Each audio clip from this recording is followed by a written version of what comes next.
Week 10 is almost in the books, and today we have 8 players that are skyrocketing up our rest of season rankings. Danny, why don't you get us kicked off with a guy that you just traded for in the Flock League who has paid some big dividends, unfortunately, for my Tampa Bay Buccaneers?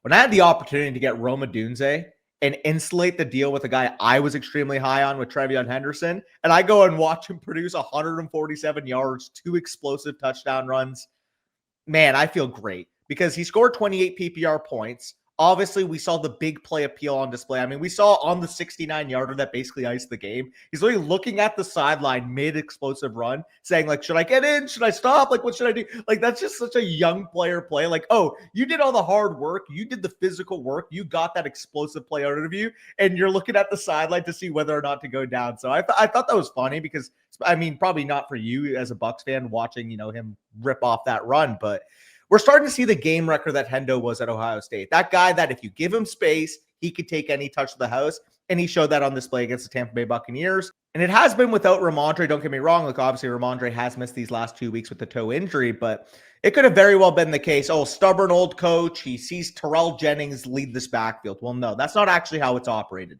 75+% of the snaps, 50+% of the carries, and about 70% of the routes in each of the last 2 weeks. We're talking about legitimate RB1 usage. Now, obviously, the elephant in the room, what's it going to look like when Ramondre Stevenson gets back? Because of Ramondre Stevenson's presence alone, I can't just say, well, TreVeyon Henderson, he's a top 12 running back rest of the season. But I will tell you this, Corey. In the weeks that Ramondre Stevenson is not suiting up, this is a clear top 12 running back in PPR. Yeah, no, absolutely. This was like not a good matchup for the ground game. Like he was supposed to be good through the air against the Buccaneers, but he did actually get a lot done on the ground. Like you said, we're not a defense that allows explosive touchdowns very often. The fact that we allowed 2 in this game to TreVeyon Henderson just kind of shows what he can do when he gets some open space. And this is a really good offense. If he's able to hold this job for the rest of the season, you have to feel very, very good about stashing TreVeyon Henderson or picking him up off of waiver. Like there was people that were dropping TreVeyon Henderson. So yeah, definitely a guy that we talked about in the past couple of weeks as a trade target. Hopefully you went and bought him. Yeah, and obviously, I mentioned the elephant in the room. What does this split look like when Ramondre's back? Well, first and foremost, I think Ramondre's probably going to miss at least 1 more game, maybe possibly even 2. This toe's lingering. He didn't practice at all this week. We'll kind of see what the practice reports look like. I want to assume rational coaching, and that's why I'm still optimistic because overall, when you watch both these guys play, like one is averaging 2 yards per carry more than the other, and that same player also has the better receiving skill set. Like sooner rather than later, I think Henderson was always going to usurp Ramondre, but I really do think the injury kind of, jump-started that type of progression. I have him at RB16. We'll see what the split looks like, but if he maintains this type of RB1 workload when Ramondre's back, I think you got yourself a league winner. Like we're looking Jahmyr Gibbs, Devon Achane. Like Henderson's one of the few backs with that type of skill set. I've never seen an easier schedule in my life than Henderson's schedule the rest of the season. New York Jets this week, Bengals, Giants, bye week in week 14, Bills, Ravens, Jets again. If I could make the playoffs in the Flock League, if I can just rip off a few wins in a row, that Henry trade might have saved my season. Oh, it definitely could have. Yeah, and I'm annoyed that I'm going to have to play you. Hopefully Ramondre is back the week that TreVeyon plays the Bengals, because I'm pretty sure I play you in week 12, and I do not want to have TreVeyon alone in that backfield against the Cincinnati Bengals that I'm going up against. But anyways, moving into my number one. What's up? Real quick. So I have him RB16 rest of the season. Where do you have Henderson? 18. Okay, so you're on the same vibe. Yeah, I'm pretty much on the same page. Like he's right in that mix of like the Chase Browns, the Breece Halls, the Travis Etienne type of territory. Hampton and Bucky Irving are also in that range for me, who are both banged up currently. My number one guy here I just played against, unfortunately, in Nico Collins, who was wide receiver 17 coming into the week for me. He is wide receiver 12 for me. Now, part of that is because Adams got banged up and Garrett Wilson got banged up. So Collins moved up naturally because of that. But he's playing significantly better these last 2 games since returning from his concussion. He's been really hot and cold this year. Like anybody who drafted Nico Collins is probably pretty upset with that draft pick. And if you're like Sammy in the Flock, like you might not even have him on your roster anymore. But he's now strung together 2 games in a row of like straight alpha usage. We saw 97 utilization score this past week. Every game rest of season, except for Kansas City in week 14 and Los Angeles Chargers in week 17, are plus matchups. So 5 of his last 7 games, he has a plus matchup. CJ Stroud should be back this week, and we all know what Nico Collins is capable of. Now, I think there's going to be people out there that go, well, isn't he going to be better with Davis Mills? No, CJ Stroud's a better quarterback. He had a good game. Take it as a win that he's playing better. And then just kind of going forward, hopefully he continues that trend. Yeah, and this week in particular, because I got a lot of comments. Well, like, how can you rank Nico Collins top 15 with Davis Mills? And I said, well, in the limited time we've seen him with Davis Mills, 47% of the snaps in 2023, he had 6 targets in that game. Last week when CJ Stroud left early, he had 11 targets in that game, 15 targets this week. Honestly, whether it's CJ Stroud, whether it's Davis Mills, the goal of this offense should be feed number 12 in space. That 6'4", 220-pound absolute beast we have at that X spot. Let's get him the ball in space. And we finally saw something actually click on offense. We saw the Texans legitimately score a good amount of points in this game. Why is that, Corey? Because they're not relying upon, a bad offensive line. They're not relying upon Christian Kirk and Xavier Hutchinson and all these freaking terrible football players. Go throw it to your best guy. That's why he's making the most on your offense.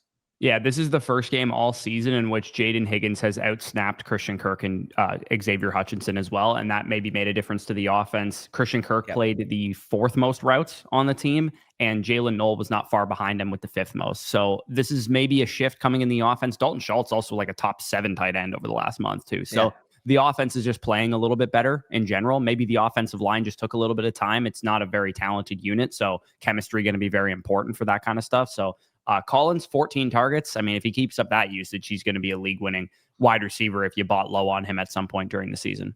Yeah, absolutely. I'm in on Collins as well. I had him a little bit higher than you coming into the week, so he didn't really rise much, but he is up to wide receiver 10 in my rest of season rankings. The tier that I currently have, Nico Collins, Rome Odunze, Ladd McConkey, Emeka Egbuka, all kind of in that area. Egbuka a little bit ahead of those guys, but realistically, that's my 9 through 12 right now. I have Egbuka ahead of Jefferson now, so I am at 8. Given the I think they're 8, will not play the rest of the year legitimately, so I have Egbuka up near London and Rice. Yeah, no, that's reasonable. They're 8 and 9 for me, so I don't think that's outrageous. But a guy that is rising a ton in my rankings, a guy that I had RB34 coming into the week. Again, part of the reason why I had him RB34, he was suffering a shoulder injury. I kind of want to see what the usage look like. But Aaron Jones is up to my RB22 rest of the season. He has completely recaptured this backfield. And I honestly think rest away, we should be looking at him as a low-end RB2 because we came back this week, 15.9 PPR points. Last week, he was the RB18 in fantasy with 11.8. And honestly, I just think this is what the role is going to be for him moving forward. Realistically, J.J. McCarthy, he's not a finished product. And we saw from an offensive approach perspective, if we're not going to, have the quarterback that we can rely upon on a consistent basis, why would we have the Jordan Mason type on the field getting 3 to 4 yards per pop? We want the running back that can create in space. We want the running back that can create chunk plays, create explosives. Because the Vikings offense, they need explosive plays. They need Aaron Jones to be this guy. And we saw him get that full workload. 72% of the snaps, 69% of the raw carries, and 63% of the routes. You look in the box score and you say, well, he only had 9 carries in this game. Well, the Ravens were up big, and the Vikings were forced to pass. In fact, the 42 pass attempts we saw from J.J. McCarthy, not only a season high, but like 12 more than the other closest game that he had. So it's clear as day the Vikings were forced to pass based off the game script against Baltimore. But that also is good for Aaron Jones. Aaron Jones is the type of running back that no matter the game script, he's going to be thriving in. He showed that he can handle the majority of the carries. And as we know, his third down skill set, receiving skill set is going to lean into these type of games. So ultimately, I look at Aaron Jones. He's getting the workload, he's getting the touches, and he's the type of running back that can't really get game scripted out of games. Like, for example, if Baltimore goes down by 20 points, you kind of already know, oh, shit, well, Derrick Henry, he's probably going to get pulled off the field. He's not really going to play much on third down. We saw Aaron Jones in a game that the Vikings were down early in play every single snap pretty much like you were saying, or like I was saying. Yeah, 5.2 yards per carry and 10.1 yards per reception from 30-year-old Aaron Jones will play, man. And Jordan Mason, there was an opportunity that Jordan Mason would have been the biggest league winner in fantasy football this year. Once Aaron Jones went down, if Jordan Mason was playing at a super high level and averaging 4.8 yards per carry or something on the season, we could have been looking at, hey, Aaron Jones is never getting his job back. Jordan Mason's the guy here going forward. And that just simply didn't happen. We had a game or two when Aaron Jones went down where Jordan Mason looked like he could be a really strong fantasy asset. But since then, he just kind of has been a plotter. Yeah, and a plotter when you have a young quarterback that's still finding out what he can and can't get away with, that's just simply not going to cut it. Like I was kind of saying, Jordan Mason having a high success rate and giving you 3 to 4 yards per carry every single time is not going to do anything because at the end of the day, this Vikings offense needs those chunk plays to be able to sustain offensive pressure. Yeah, pretty much. So Aaron Jones, I moved him up to RB25. I'm not quite as high as you Similar are because vibe though. I still worry about a 30-year-old running back with Yeah. injury history and that kind of thing. But I mean, it's not like there's a ton of guys that you feel great about in this territory. Like you could convince me that he's right up there with like a DeAndre Swift or a Jaylen Warren, Yeah. assuming the workload sticks and he stays healthy and that kind of thing. So yeah, definitely makes sense. I would have picked him probably if you didn't, because I had him down RB 36 or 38 or something before this week. Another player that I played against, Jaylen Waddle, wide receiver 24, goes to wide receiver 17 for me. And Mason had both of these guys against me in the Flock League. I do still have a chance to win tonight. I'm not going to spoil it. Maybe we'll talk about it on the live stream. But since Tyreek Hill's injury, Jaylen Waddle is the wide receiver 8 in PPR points and wide receiver 15 overall in points per game on the season this year with 14.3. The big shift in his usage, the last couple of games especially, has been how much downfield work this guy is getting. He's at a 15.6 ADOT on the season. He has 53% of the team's air yards. And despite only having a 24% target share since Tyreek's injury, it's the 47% target share he has on play action, the 40% target share he has on end zone targets. Like he's getting valuable stuff as opposed to just like, Zay Flowers targets or whatever, where you get like targeted near the line of scrimmage or whatever. So his ADOT being 15.6 and Tua he's playing a little bit better and Waddle's playing well too. So yeah, this is a guy you've got to be able to rely on. I feel like part of this tier in this territory is like these Chris Olaves, these Jaylen Waddles, these Zay Flowers, these Marvin Harrisons, these Michael Pittmans, these type of guys are just going to ping pong weeks more often than not. So I think Waddle generally is going to be a little bit more spike week prone because of the type of role that he has, though. Yeah, and I think that's completely valid. With Jaylen Waddle, I talked about him on the wide receiver tier list, and he's kind of the example for the fact that we kind of get too obsessed with the overall metrics. Like we get too obsessed with, well, this guy can't be a better player because with Tyreek Hill on the field, he's a 20% or 18% target share player, and we saw what he did last year. Context matters. Like realistically, when you have Tyreek Hill being the clear first read in the progression every play, we haven't really been reminded of just how good Jaylen Waddle has been these last couple of years because of Tyreek Hill. This is still the same talent that we saw truly be a difference-making guy that we were talking about. Is Jaylen Waddle a wide receiver 1 even when they added Tyreek Hill? So I'm just glad for Jaylen Waddle himself. Like he's really been able to prove himself as that true number 1 wide receiver. I think we need to be treating him like that because like you said, 14.6 points per game across this stretch, consistent outside of that week 7 game. You can't really complain, man. Top 25 wide receiver in 4 or 5 weeks. Only the top dogs are able to do that. Yeah, and especially like you look at week 5 against Carolina, 3.24 yards per out run. Week 6 versus Los Angeles, 3.28. Atlanta in week 8, 3.96. Last week against Baltimore was 2.28. The numbers for PFF aren't loaded for this past week, but I'm sure he was above 3 again because he had that monster catch and whatnot. So yeah, this is a dude that is in the wide receiver 2 territory, is going to routinely kind of live there given his usage. He's not quite a wide receiver 1 overall in terms of usage, and he plays for the Dolphins instead of one of these better teams. But yeah, this is a dude you can probably rely on for anywhere between 14 to 17 points per game rest of the season. Yeah, and I mean straight up, that's not any different than some of the guys ahead of him. Like realistically, right now with what, a guy like Justin Jefferson has been giving you, Jaylen Waddle's been better. Yeah, he's averaging only half a point per game less than Justin Jefferson on the season. He's averaged more points per game than Nico Collins on the season, than Garrett Wilson on the season. So, yeah, this is a pretty good situation for people who maybe traded for Jaylen Waddle when the Tyreek injury happened or whatever. And unfortunately, in the Flock League, Mason just traded for Jaylen Waddle, and I do think he could be on the rise. But he did trade away Rome and ETN, who had a good week too. Yeah, and like Rome could have been a guy we added to this video, but we weren't panicking after that stretch. Obviously, after the bye, it wasn't looking great, but we finally got reminded of just how good Rome Odunze was yesterday. So shout out Rome Odunze, and shout out all of you guys who either bought low or just held. I will ask you this, a little bit off topic, but talking about the Mason deal. So obviously, if you guys are new, Jaylen Waddle plus Breece Hall, Mason received. He traded away Rome Odunze plus Travis Etienne a week out. Like, how are you looking at this? I still I wanted ETN and Odunze when he made the trade because they just want to be tethered to Jacksonville and Chicago versus New York Jets and Jaylen Waddle. Like Breece Hall needed a 50-yard touchdown to be able to have the week that he had. And while Breece Hall will give you that at times, that's not going to be consistent every single week. Justin Fields threw the ball 9 times in that game. Like it's an unserious offense. Like Breece Hall is not going to give you those type of weeks every single game. Yeah, I'm on the same page. Unless Jaylen Waddle ends up in the same tier as Rome, which I just don't really foresee. I do think he's a riser. I do think he's the tier after, but I do like the side that Thomas got there. But anyways, we go on to my third player and a guy that I had the opportunity to trade for at one point. I ended up taking Jordan Addison in that deal from Nathan. If I just shaved off Jordan Addison and Alec Pierce, who, by the way, we'll be talking about in a second as well, and I just got Jameson Williams instead of Jordan Addison, I would have felt a lot better about that trade in hindsight. But Jameson Williams, man, I've been low on him all year.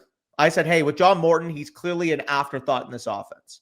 Well, John Morton's not a factor anymore because with John Morton, he lost his own job. He lost the play calling duty for this Detroit offense. Dan Campbell, seen on the sideline calling plays, confirmed after the game he has taken over as the primary play caller.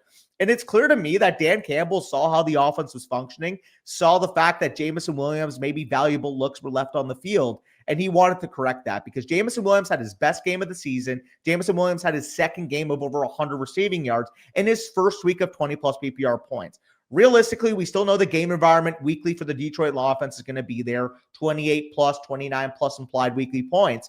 And looking forward, man, we got a mix of great game environments and great matchups for Jameson Williams. So if this is real, if we continue to see Dan Campbell call the offense and try to get Jameson Williams open in space, he has to be considered a riser. Again, I'm not going to get overboard here because he's still going into the game, was averaging 9 PPR points per game. But at the same time, from wide receiver 38, I do need to raise him, and I raise him to my wide receiver 31 rest of the season. Yeah, 5 of his last 7 games are plus matchups, like you said. Eagles next week, Giants, Packers, Cowboys, Rams, Pittsburgh. Like a lot of those are either really good matchups or just high-scoring game environments, like you said. And Detroit, we know they don't really let up when they start putting up points. They just continue to put their foot on the throat of their opponents. So, yeah, I think Jameson Williams is going to benefit from that, especially if the play calling is going to lean more towards downfield shots and lean more towards his big play ability. Because, I mean, you look at the last 4 games, he's been a top 19 receiver in 3 of his last 4. I get there's a donut mixed in there, and that's kind of unfortunately the Jameson Williams experience at times. But maybe with this new play calling, we do see more 15 points than 0 points. Well, you know why he scored 0 that week, though, right, Corey? Because you needed him to score 0. Because I was up by 0.2 entering Monday Night Football, and I won. That's one of the craziest bets I've ever seen. I hope my Monday night luck is like that tonight against Mason here. But moving into Woody Marks, who Zach traded. I traded Jameson Williams to Zach in the Flock League earlier in the season or before the season. Woody Marks is currently on Zach's roster. Running back 31 was where he was at before. And I actually never really understood why he was so high in the expert rankings relative to where I had him ranked. But I have him up at RB24 right now because when you look at the next couple of games, Tennessee, Buffalo, Indianapolis, either good matchups or potentially good game scripts for Woody Marks, who is the pass catching running back of this team. We should see CJ Stroud come back next week. Concussions usually only hold you out for 1 game. Marks played a season high 78% of the snaps, and he also got 70% of the carries. So I think if this game environment had gone, okay, the Jags get up big, Woody Marks catches 7 passes and has a good game, would I feel any differently about him than I did before? Probably not. But the fact that he got 14 carries and 70% of the overall carries in a game environment, which you and I both said, I'm like, did he just tear his Achilles on the sideline? Like, it looked like he legitimately tore his Achilles getting off the field. Dude, I thought it was a Dre Greenlaw situation altogether. I remember in chat, I'm like, yo, Zach, like, how you doing? Like, I was checking on his well-being because the guy's walking off the sideline, instantly collapses and grabs his ankle. Like, what am I supposed to think? Like, every single time you see that type of situation, it's almost always an Achilles. So I don't know what happened. Maybe he just, like, twisted his ankle wrong. A cramp or something. Like, I don't know. Cramp, like calf probably flared up. Like, I don't know what. But I'm glad he came back to the game, and I'm glad he played the way he did because it's still a young player and an offense that we want to believe in moving forward. It's been bad so far. When CJ Stroud's back, if Nico keeps playing the way he did on Sunday, Woody Marks can really be a key figure down the stretch. Like, if this offense can even be average or slightly below average, and he is the clear RB1 ahead of Nick Chubb, I think he needs to be treated almost exclusively like a top 24 running back. Well, yeah, and over the last 4 games since the bye of the Texans, he's been exactly a top 24 running back at running back 24. And 3 of his last 4 games, he's been a top 16 scoring running back as well. And he had 5 targets and 4 targets in week 7 and 8. That's how he got there. He only had 3 targets in this game, but he had 14 carries, like I said. So Running back twos are a desolate wasteland this year. So if you're a rookie running back with a decent schedule and maybe some upside to get better as the season goes along, and Stroud's getting a little bit better, maybe hopefully once he comes back, the offensive line playing a little bit better. We actually saw for the first time all season a Houston Texans running back with a lane to run through, because I haven't seen that the entire season. And keep in mind too, the Jaguars defense, my stat of the game for this game coming into it, the Jaguars defense were by far the number one red zone success rate rushing defense in the NFL. Only 22% of red zone rushes against the Jaguars had gone for like a successful play. So this was not an easy matchup for Woody Marks either. Yeah, it is funny looking back, by the way, that they were that good in the red zone on defense against the run, and they were actually the second team trying to get after Quinnen Williams. So could you imagine, by the way, how tough of a match it would be if they added Quinnen Williams, who was, by the way, the number one defensive tackle in rush defense this year? Yeah. Well, and their run blocking grade as an offensive line has just fluctuated consistently all season. Like the Texans, really outside of the Buccaneers game in week 2, just were not able to run the ball consistently from like a run blocking standpoint, but it has been trending upwards since the bye. So it's not trending up significantly, but it's like instead of being the stone worst offensive line in the freaking league, it's like the 24th ranked offensive line. Yeah, and that's maybe something I could have factored a little bit more in the preseason, that Nick Caley is still a first-year offensive play caller. There was going to be lumps, if anything. If we were going to project this offense, we probably would have projected it better in the second half of the year as opposed to the first half, because like we said, I mean, Nick Caley, an experienced type of OC, maybe he's figuring out what's working now. Yeah, no, absolutely. So either way, if you have Woody Marks, you probably feel a lot better about him, now than you did before he went on bye, give or take, because he has performed pretty well, and he's pretty much usurped Nick Chubb on the depth chart. Like, is Nick Chubb maybe going to snipe some goal line stuff, or maybe going to, be more involved in short down and distance for sure? But like literally everybody has a backfield mate in this territory of running back rankings anyway.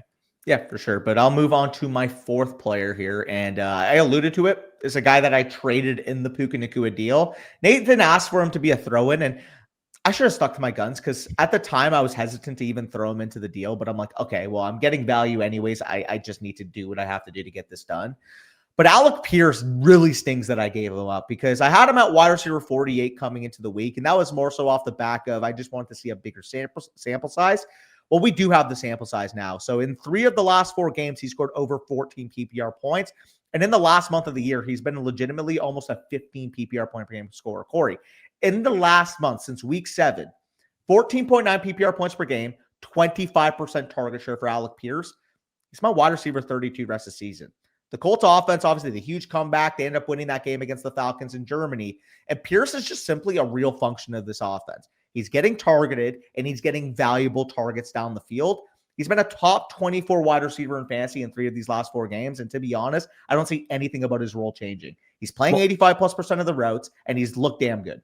Yeah, I mean, if you look at his usage, it's not any different than Jameson Williams. He's basically the exact same caliber of receiver as far as downfield routes and downfield targets. Like, he has a 20.4 ADOT. Like, this is a dude that only gets downfield targets and has led the league in yards per reception the last 2 years. Yeah, and the fact that he has ascended his game is really notable, because as we know, in the first couple of years, he was strictly working, third level, running verticals, running posts, running corner routes. But I have seen more in breakers. I have seen him get used more in space, which is nice to see, because ultimately here, like the unfinished product he was coming out of the draft, that 6'3", 210-pound, 4'3" wide receiver he was coming out of Cincinnati, he's really, truly taken that next step in development. I really do think him and Romeo Doubs are 2 of the biggest pleasant surprises of the year.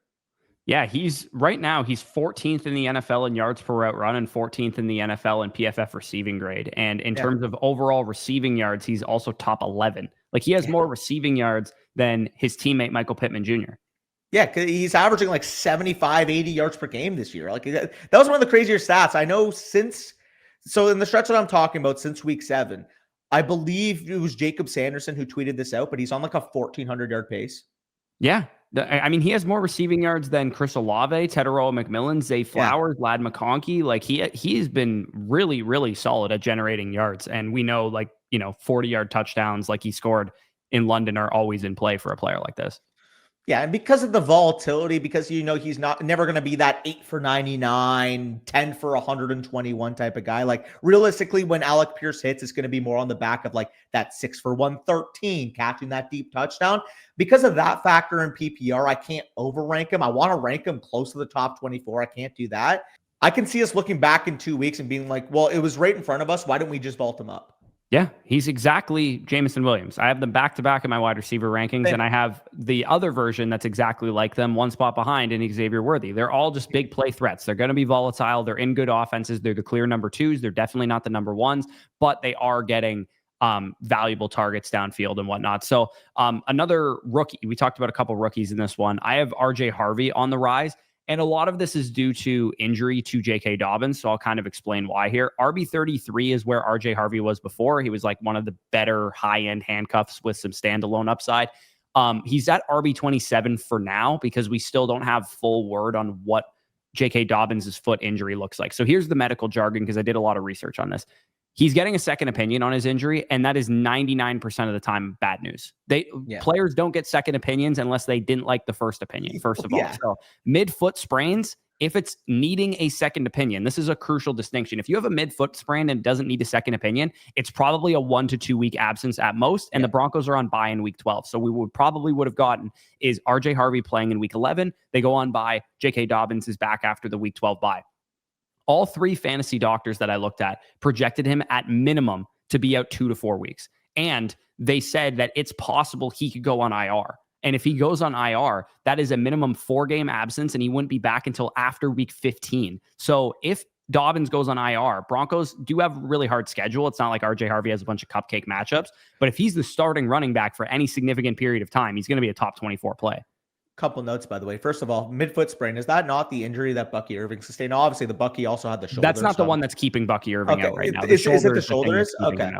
Number two, this is just the J.K. Dobbins experience. Like, if you draft J.K. Dobbins, word of advice, every year come week 6 when he's at his absolute peak, you should probably sell him. It was a hip drop tackle, and it was a pretty dirty play. But November and December J.K. Dobbins is not September J.K. Dobbins, that's for sure. So if you took J.K. Dobbins' first half every year and Derrick Henry's second half every year, you'd be getting the best running back in the league. And it's actually, maybe it wasn't a bad strategy. If somebody drafted RJ Harvey in the 6th round and stashed him this whole time and drafted J.K. Dobbins in round 9 and played J.K. Dobbins this whole time. We don't condone it usually, but it's actually, from a best ball perspective, it could definitely work out if you drafted both of those players. At the moment, we don't know for sure if J.K. Dobbins is going to be out. If J.K. Dobbins got put on IR, let's say he gets put on IR right now, where does RJ Harvey move in your rankings? Probably RB22. Yeah, I think I would put him ahead of Jaylen Warren, Bucky Irving, and Amari Hampton if J.K. Dobbins was put on IR, because then we're looking at a situation where RJ Harvey's probably not losing the job the rest of the year. So I considered saying Hampton as well, but also we had talked about it, but like, it's sounding more likely he's going to be back after the bye week. Yeah, he was practicing off to the side on Wednesday and Thursday's practices, and they have 2 more weeks until their bye. Like week 11, week 12, and then week 11 is the last game before the bye. Then they're on bye in week 12, and he could come back week 13. So I think Amari and Hampton, of the two, Amari and Hampton versus Bucky Irving, I actually think Amari and Hampton might be back first. So let me ask you this then, Corey. Or let me say it like this, Corey. If J.K. Dobbins got announced on IR tomorrow, I would say if you're 3-7, if you're 4-6, that's fine. You want to move Amari and Hampton for RJ Harvey in that instance, so be it. If you're like 6-4, 7-3 or better, I probably would just hold Amari. No, because I mean Hampton's on a better team. Well, not a better team, but he's a better player, and he's on. He had a better workload. But who knows, man? Maybe when he comes back, Kamani Vidal's still heavily involved or something like that. It wouldn't shock me if they still used Kamani Vidal, because Vidal against the Steelers last night, like shit, he looked good, man. Like I definitely should not have played Kenneth Walker over him in the flock league. So. I just needed Ladd McConkey to finish that touchdown, man. I mean, obviously you can't complain about a 55-yard reception, but if he houses that thing, my sweat is a lot easier tonight. Yeah, no, that would have definitely been an easier sweat, because you would have been up like what, 45 points, 45 instead of what, 36 you're up right now. And I guess you guys are right now. I guess I'd be up almost 50 points then. And I guess you guys are getting a little spoiler for potentially what could be in store for Tuesday's video. Yeah, well, Here's hoping that I don't have to sing the American national anthem. I love you guys, but I don't want to sing your national anthem. It would be much funnier if Mason loses and has to sing ours half in French. So anyways, appreciate you guys for tuning in. These were 8 players that were skyrocketing up our rankings. If you guys do want to get our rankings, they're available right now. Rest of season, Dynasty, 1 quarterback, super flex for Dynasty, weekly rankings for week 11 will be opening up Tuesday. Wednesday is about the time we do those. Dynasty trade value chart now fully up to date with trade values. So if you guys are Dynasty players, that'll really help you make some trades. this is the time of year too, where if you have a trade deadline, this is probably your last chance to go out and acquire players in Dynasty, your last chance to go out and acquire players to help your title run in redraft. Leave it down below. How many more, weeks do you guys have until your trade deadline? Mine typically in redraft leagues are about Thanksgiving or so, American Thanksgiving, like week 12, week 13.